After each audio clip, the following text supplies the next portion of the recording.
नमस्कार दोस्तों। जब युद्ध होता है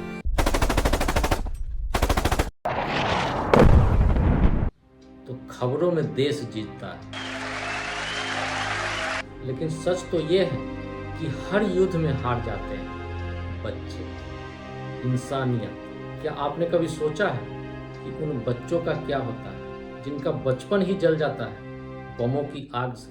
वो बच्चे जो कल तक स्कूल जा रहे थे आज मलबे में अपना खिलौना ढूंढ रहे हैं। ना कोई किताब, ना कोई खेल, बस गोलियों की आवाज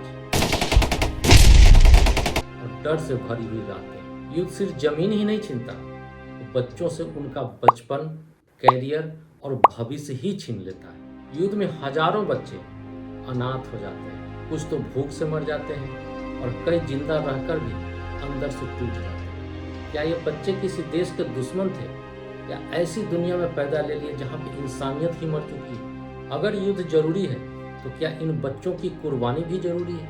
आज हम बात करेंगे उन बच्चों की अधिकारों की जो हर युद्ध में राख हो जाते हैं, लेकिन उनकी आवाज आज भी जिंदा है।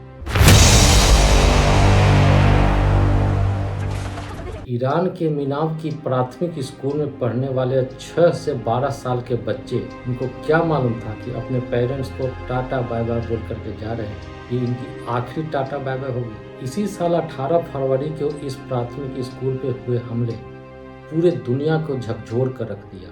इसमें 168 मासूम बच्चों की मौत हुई थी। आखिर इन बच्चों का कसूर क्या था? सिर्फ इतना कि ये ऐसे दौर में पैदा ले लिए जहाँ पे युद्ध लड़ना बड़े देशों की फितरत बन चुकी है। युद्ध बड़े देश या गुटों के बीच होती है, लेकिन उसकी कीमत बच्चों को चुकानी पड़ती है, जिनका इस युद्ध से दूर दूर तक कुछ लेना देना नहीं है। यूनिसेफ की एक रिपोर्ट कहती है कि इस समय 47.3 करोड़ बच्चे, यानी दुनिया के हर 6 में से एक बच्चा संघर्ष प्रभावित क्षेत्रों में रह रहा है। लेकिन आज दुनिया में मुख्यतः 3 संघर्ष, ईरान वर्सेस अमेरिका, रूस वर्सेस यूक्रेन और फिलिस्तीन वर्सेस इजराइल में बच्चों के इन्हीं अधिकारों का जमकर हनन हो रहा है। जहां भी युद्ध होता है वहां पे बच्चों के 4 मौलिक अधिकारों का सबसे ज्यादा हनन होता है, और वो अधिकार हैं पोषण, शिक्षा, स्वास्थ्य और सुरक्षित आवास का। सबसे पहले पोषण की अधिकार की बात करते हैं। 6.3 करोड़ बच्चे भुखमरी के कगार पे पहुंच चुके हैं। ग्लोबल इंडेक्स के अनुसार युद्धग्रस्त देशों में भुखमरी का स्तर शांतिपूर्ण की तुलना में 40% तक अधिक हो गया है। क्योंकि दुनिया का एक बहुत बड़ा हिस्सा युद्ध के चपेट में आ गया है, इस वजह से भुखमरी से ग्रस्त बच्चों की संख्या लगातार बढ़ती ही जा रही है। वर्ल्ड फूड डे 2025 की एक रिपोर्ट कहती है कि युद्ध से प्रभावित क्षेत्रों में करीब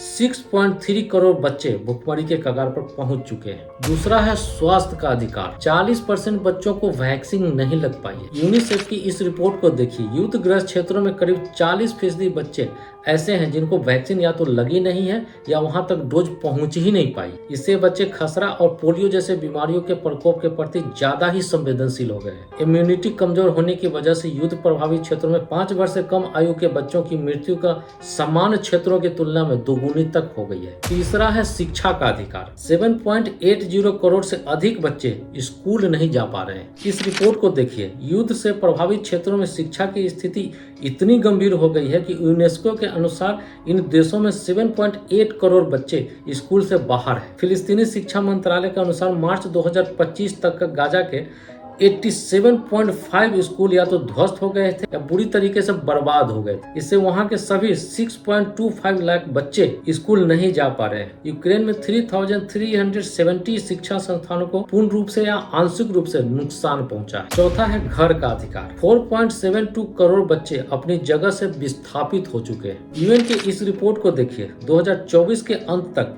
4.72 करोड़ बच्चे युद्ध और हिंसा के कारण विस्थापित हो चुके हैं। गाजा, लेबनान, म्यांमार, सूडान और यूक्रेन जैसे क्षेत्रों में संघर्ष तेज होने के कारण विस्थापन बहुत तेजी से बढ़ा है। यूएन रिफ्यूजी एजेंसी के अनुसार अकेले यूक्रेन में 50 लाख बच्चे अपने घर से विस्थापित हो चुके हैं। यूक्रेन का कहना है कि रूस द्वारा 20,000 बच्चों का अपहरण किया गया है और उन बच्चों को ब्रेन वॉश करके यूक्रेन के खिलाफ ही युद्ध के लिए तैयार किया जा रहा है। गाजा के अंदर 18,000 बच्चों की मौत हो गई। कुछ की मौत ऑपरेशन के दौरान हुआ दर्द के कारण हुआ है। यूनिसेफ के इस रिपोर्ट को देखिए, हालिया संघर्ष में अकेले गाजा में 18,000 बच्चे से अधिक मारे जा चुके हैं। यूएन रिलीफ एजेंसी के अनुसार कुछ बच्चों को एनेस्थेसिया न मिलने के कारण ऑपरेशन के वक्त हुए दर्द के कारण भी मौत हो चुकी है। गाजा के अंदर हर दिन 10 बच्चों की या तो मौत हो जा रही है या उनको पैर काटने पड़ रहे हैं। युद्ध के कारण बच्चों में मेंटल इम्पैक्ट इतना गहरा हुआ है कि उनको दुनिया पे भरोसा ही नहीं रहा। युद्ध या युद्ध जैसे परिस्थितियों से बच्चों के मानसिक स्वास्थ्य पे गहरा असर पड़ता है। ऐसे बच्चों को 3 तरीके की समस्या हो सकती है। पहला है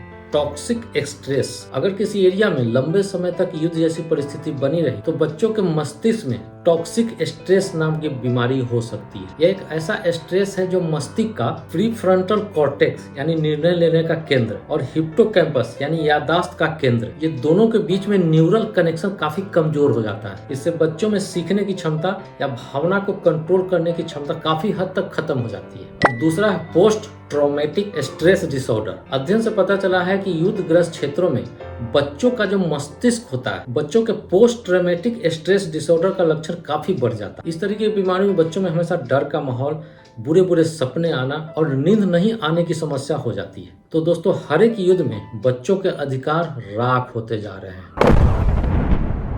वीडियो अगर अच्छा लगा है एक लाइक जरूर कीजिएगा। इस वीडियो से संबंधित कोई क्वेश्चन है नीचे कमेंट कीजिए, मैं 100% उसका रिप्लाई करूंगा। इस चैनल को अगर सब्सक्राइब नहीं किया है अभी सब्सक्राइब का बटन दबाएं। बहुत बहुत धन्यवाद।